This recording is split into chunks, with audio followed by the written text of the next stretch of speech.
ఇక విదేశాల నుంచి వచ్చిన వారికి భద్రత ఉందేమో కానీ మన రాష్ట్రంలో ప్రతిపక్ష పార్టీలో ఉన్న మహిళలకు భద్రత లేకుండా పోయిందంటున్నారు వైసీపీ నేతలు.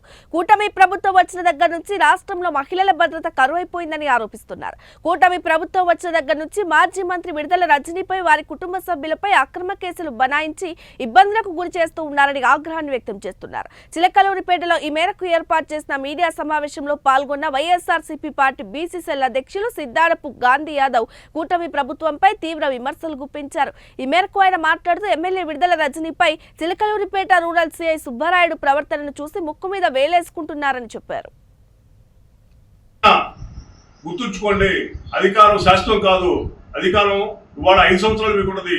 ఆ తర్వాత మళ్ళీ ప్రభుత్వం తిరగబడ్డప్పుడు మీ పరిస్థితి ఒకసారి పోలీస్ ఆఫీసర్లు గమనించాలండి. ప్రజలకి న్యాయం చేసే విధంగా రక్షక పట్లు భక్ష్య పట్లు కాకూడదని మీకు హెచ్చరించడం జరుగుతుంది. కక్ష తీర్చే విధంగా పోలీసులు ప్రయత్నిస్తా ఉన్నారు.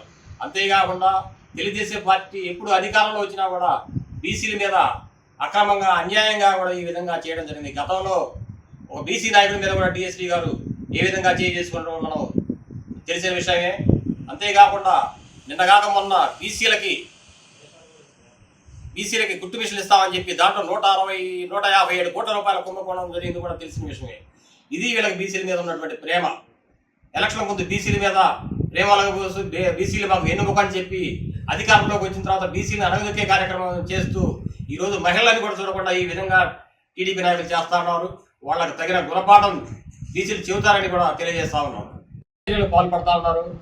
నిన్న నాదెండ్ల మండలంలో ఒక వైసీపీ నాయకుడిని పరామర్శించి వస్తుండగా శ్రీకాంత్ రెడ్డి అనే అతన్ని అరెస్ట్ చేయడానికి పోలీసులు ఒకేసారి మూకుమ్మడిగా వచ్చి పడినారు.